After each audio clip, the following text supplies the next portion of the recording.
great honour to be a part of and a member of the Executive Committee.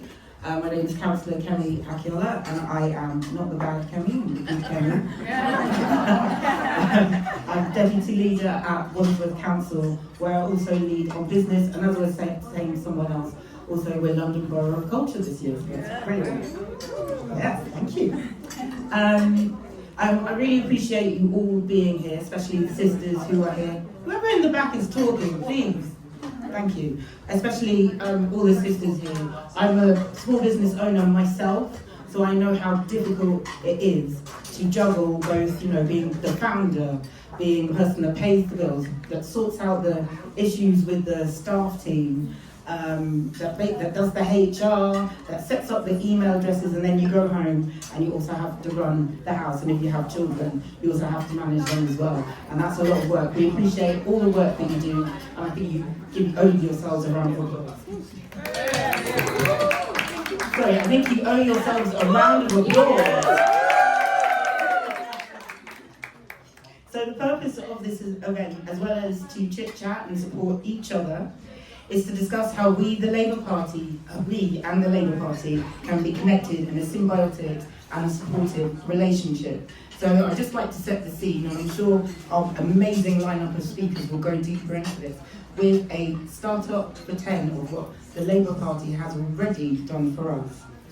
So number one, 10,000 free childcare places, free breakfast clubs, 250,000 invested in a women's task force fund, and giving councils the opportunity to auction off high street vacancies, community right to buy, the national procurement plan, redressing the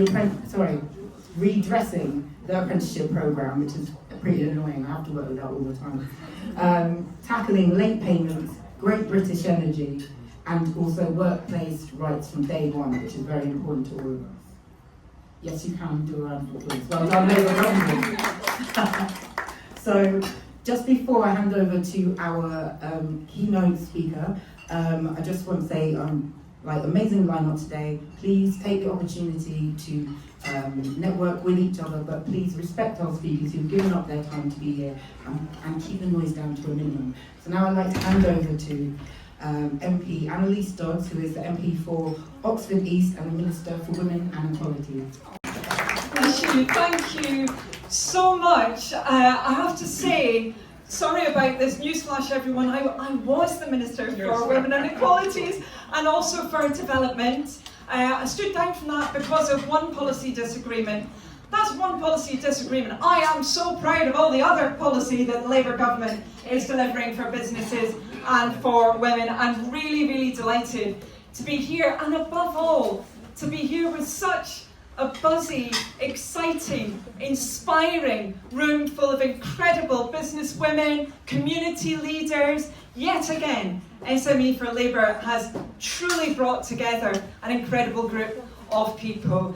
And I remember speaking actually with you, Kemi, many, many months ago, before we had a Labour government, on Tooting Broadway Market, I think it was, and back then we were talking about how women are the key to the stronger economy that we need.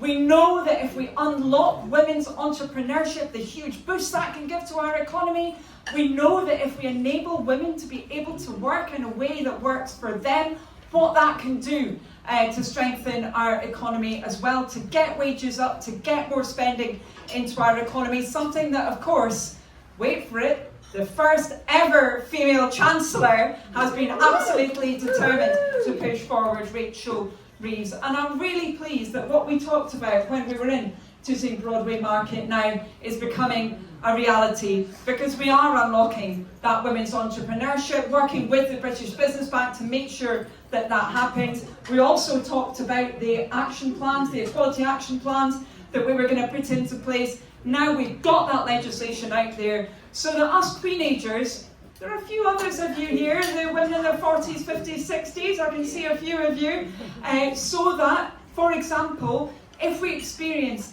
symptoms from the menopause, that we make sure we're still able to have an employer that supports us, and that we have action on the gender pay gap and not just words. All of that's happening because of your campaigning and your hard work as Labour supporters. Of course though, we've got to do more, and we've got to unlock that potential for women in business, in our economy.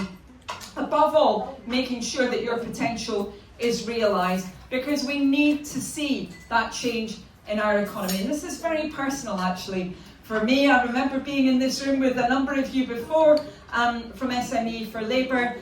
My father was a small businessman, and I know we've got many small businessmen here as well tonight, and men who work in business in other parts of our economy. Just like many of you, he worked a 6-day week, and he did that for 30 years, and he did that to build a future for our family, just like so many of you are doing at the moment. We need to unlock that potential right across the economy so that SMEs really can power the economic recovery. And now we're seeing, under a Labour government, more wage growth in 10 months than we saw under 10 years under Conservative-led governments. We're seeing interest rates being cut because we've got an economy that's on a more stable footing. So let's keep going, let's keep pushing towards that growth that's so important. And above all, I just want to end by saying, please make sure that you build contacts with everyone else in this room. Because whenever I go to an SME for Labour event, I am so impressed by the range of people who've come along from all walks of life. People are contributing so much, whether that's to the community, to business, in politics, in so many different areas. I was really delighted that I just met someone a few moments ago who's thinking about putting themselves forward to be a councillor in local government. Make sure you network, get everyone's phone numbers. There's quite a few people in this room who are pretty good at that from memory. Make sure you keep those contacts going and build on them for the future, because we need you in business, in our communities, and yes, definitely in politics as well for the Labour Party. Thank you very much indeed. Such a pleasure to be here. Thanks a lot. Good, Kelly. I'm Becky Gittins, and I am the MP for Clwyd, which was beautifully pronounced by a non-Welsh woman there. It's really significant to me to be addressing you today. I was very pleased to be able to host the room, though I must say it's SME for Labour that provided the cake, so don't credit me for that. But I do always say very special things happen where women are brought together in rooms, and it's okay, don't all run out, men. You're very important allies for us to have. But there's very, very, very special things that happen when women get together. Can talk about shared experiences, can talk about shared challenges, but also about ambitions. And Kemi read out a fantastic list there of achievements that have already happened in the first year of a Labour government, and that is in no small part because not only do we have a government that believes in women and believes in SMEs and believes in business, but it's also because we have women at the helm making those decisions. It's not just Rachel Reeves, you know, we've also got fantastic women like Anneliese and Feryal and people that you're going to hear from this evening who are at the helm making those big decisions, talking about first-hand experience of being leaders in business and being women leaders in business. I've had quite a varied work history prior to being an MP. I've worked in the charity sector and finance before spending 5 years as a negotiator for a civil service trade union. Now, we've been taught over a long period of time not to talk about business and workers' rights together. We sometimes can get caught in the narrative, particularly that the Conservatives like to use around you can't have one and the other, you can't have a thriving business and fantastic workers' rights. Well, I'm here to tell everyone, as I'm sure you already know, those two things can and must go hand in hand, especially for businesses that are female-led, and so that we can encourage in all businesses women to grow and thrive.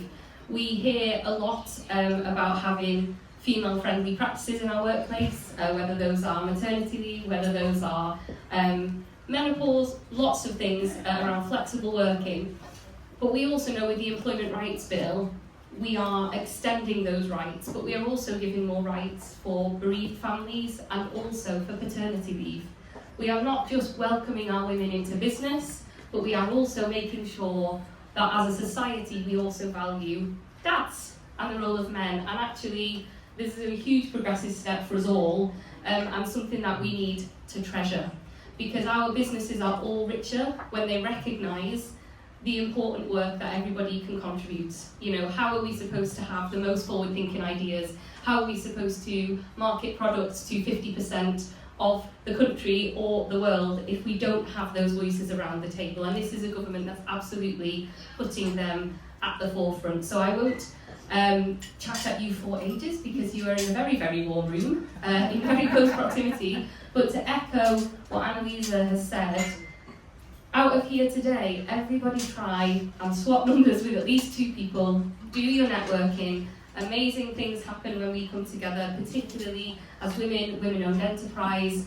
Meet an ally, find out how you can do some mentorship or support someone else who's in a different part of their journey in business to you.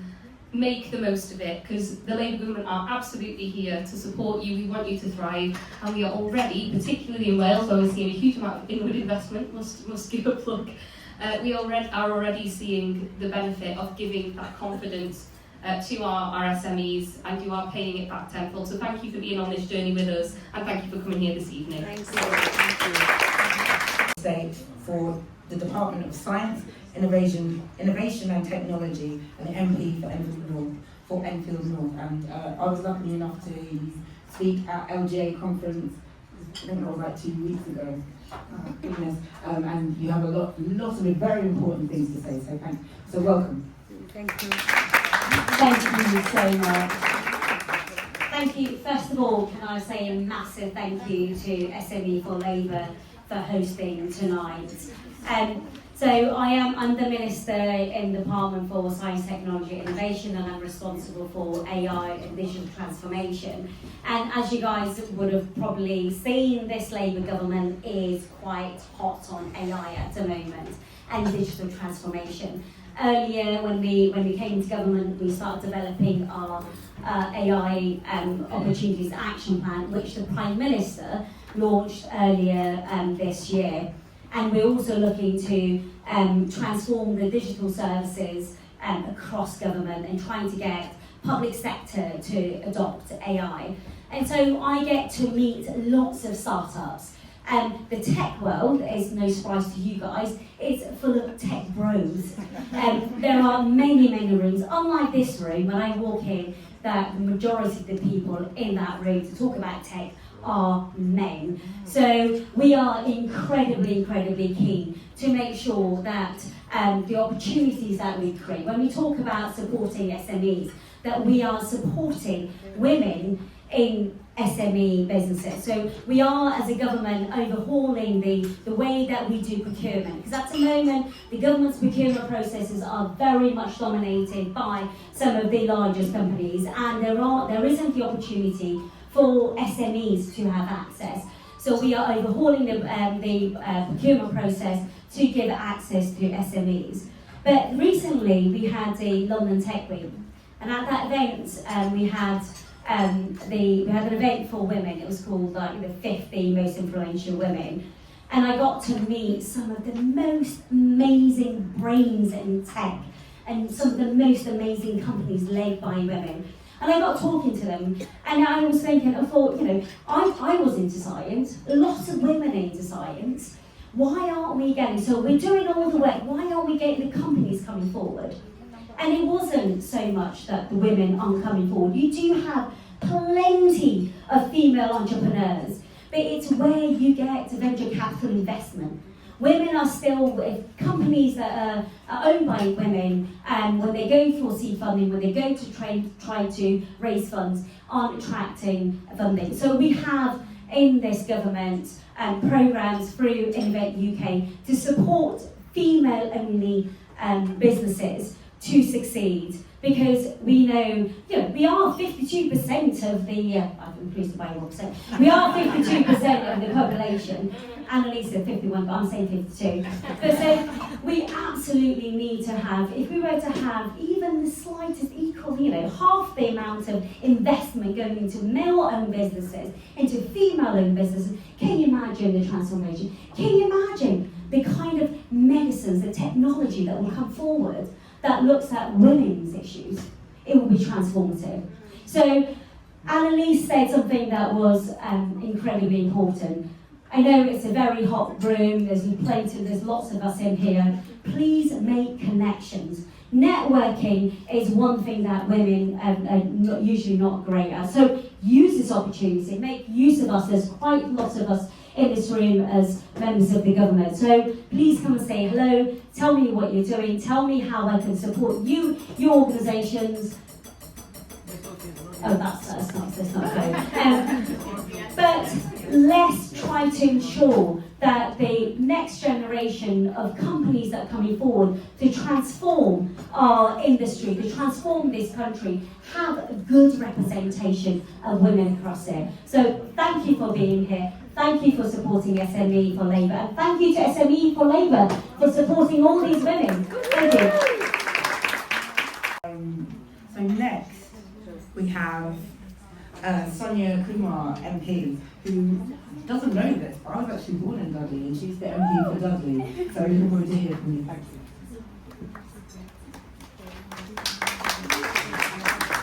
So good evening, everybody, and I'd like to say thank you to SME for Labour for putting this event on and asking me to speak. So I am not a traditional MP. I have not had friends and family in politics. I did not know anybody 5 years before coming into it. I was a greengrocer's daughter, so very much an SME fan. My family, I was brought up in a top of a greengrocer's and a flat, very much humble beginnings. I didn't have associations with a union. I was part of the Chartered Society of Physiotherapists as a physiotherapist as I graduated. And I didn't think about politics as an avenue for me to pursue until I realised when I worked in the NHS that things weren't changing. And that no matter where I went, from the beginning of being a junior physiotherapist to 25, managing 2 departments and over 30 members of staff, that actually the services were getting stripped. So I decided that I wanted to give more, and I felt like I was a bit in a straight jacket in being an NHS physio, and I thought I wanted to do more, so I applied to be the MP, and I was incredibly lucky to be selected and then be elected as the first woman to be elected in Dudley in 2 centuries. And I didn't just break glass ceilings there, I also was the first ethnic minority to be ever elected in Dudley as a member of Parliament. So when people say to me that you can't do something, I will say that you can.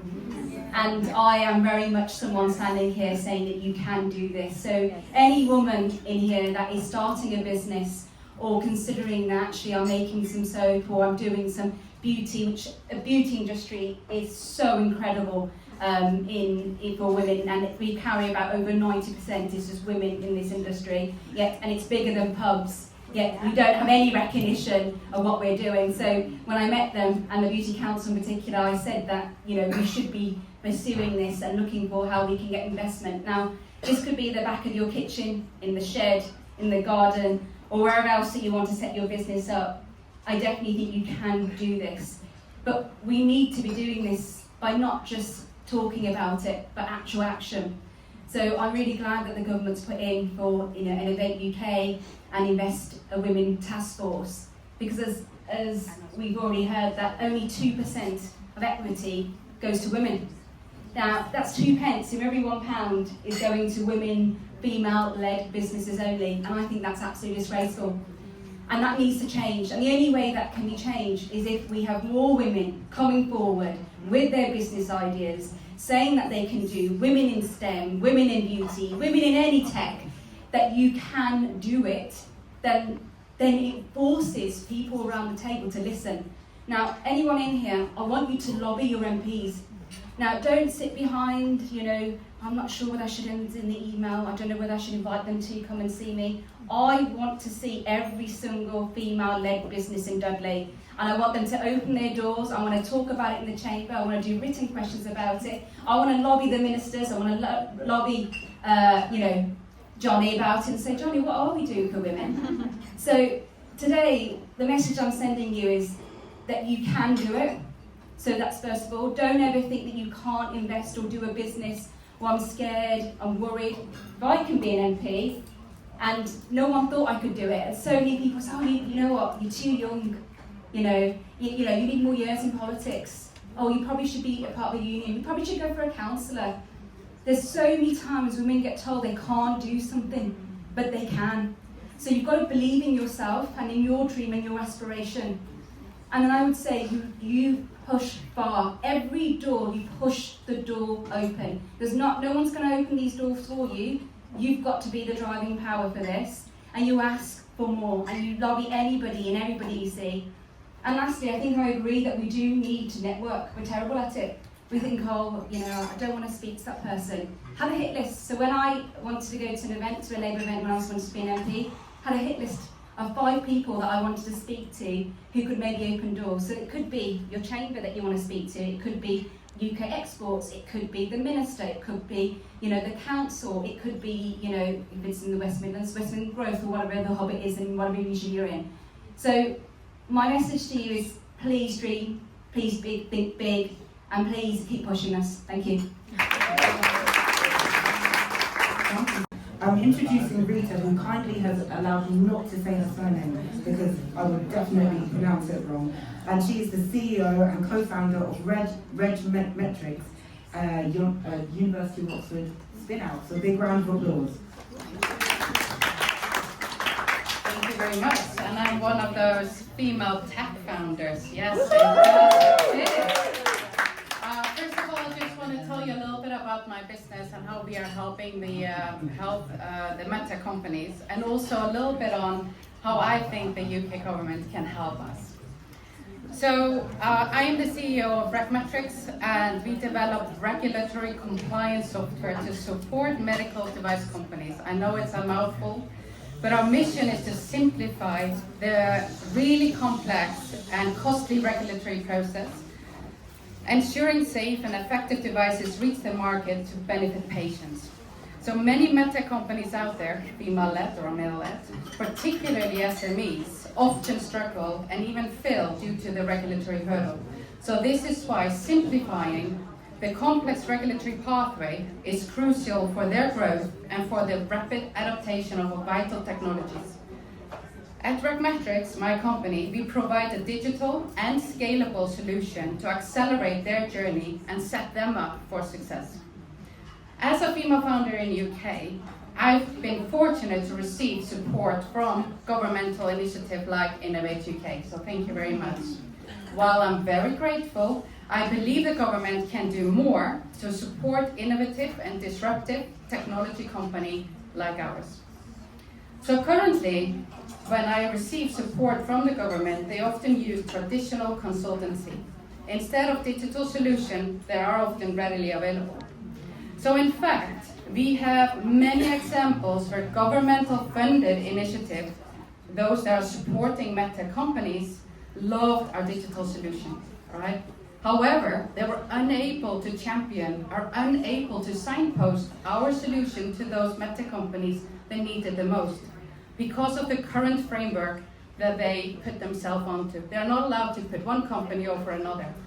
But I feel like let's be proud of the UK companies out there and let's signpost and champion us to make sure that we can help the other companies out there. So therefore, the UK government must change their framework, I think, and allow their initiatives to champion and signpost UK-based companies, or even become the first client and help them that way. So it's about embracing digital mindset and empowering UK innovators, including those amazing growing number of female-led venture to help one another succeed. Thank you very much.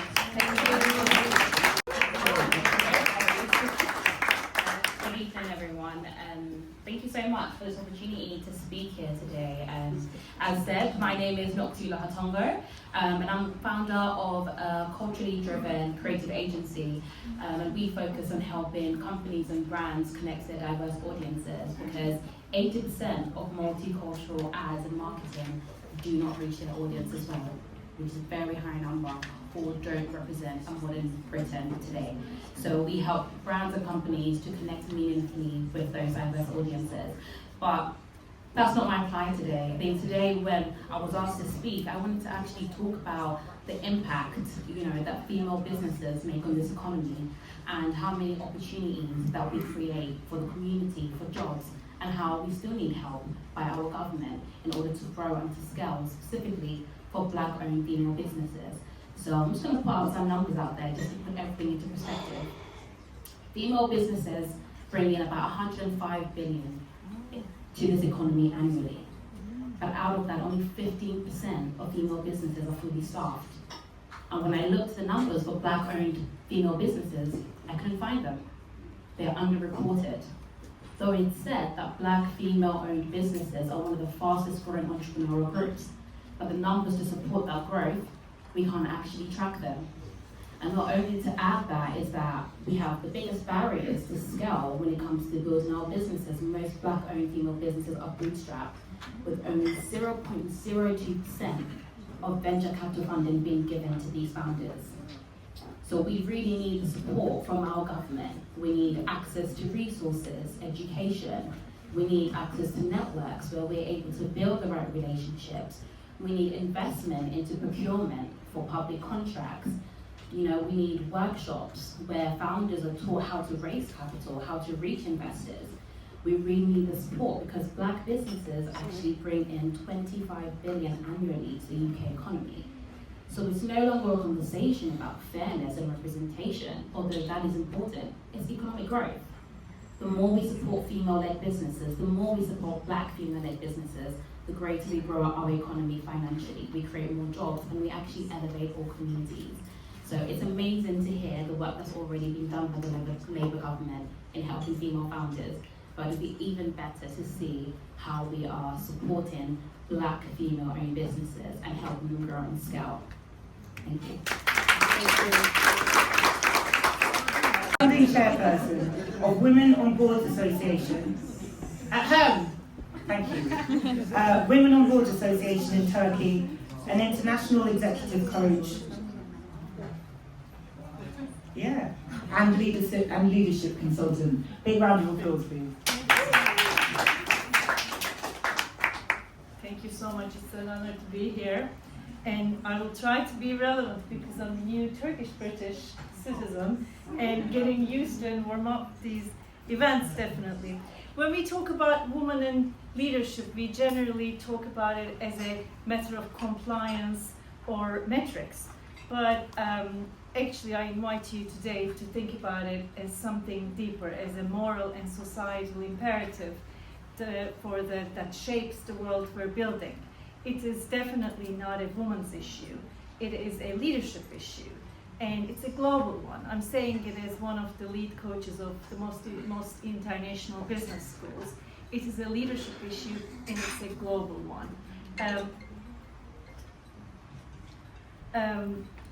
It's a leadership issue because it requires awareness and courage to drive the change in that.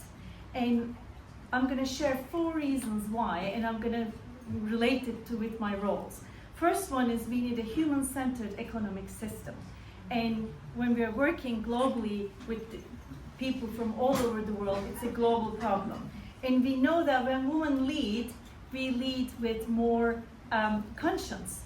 And we balance the power with responsibility. And we see that there's a strong attention to long-term thinking, ethics, and the stakeholder care. So that's why having more women in the leadership is more important for sustainable growth with conscience. And the second one is that I'm fighting for the last 12 years in Turkey as the chair of Women on Board Association is that we must confront the resistance to women's authority. And again, it's a global issue.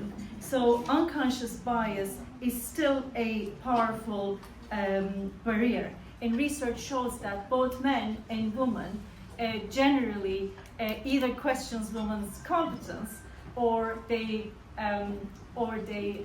think we are too assertive. So finding the right balance and still be likable is very difficult. So the moment women step outside of their gendered role, being communal, their authority is challenged. So this bias not only limits women and girls, but also weakens our institutions. And the third one is the collective intelligence relies on diversity.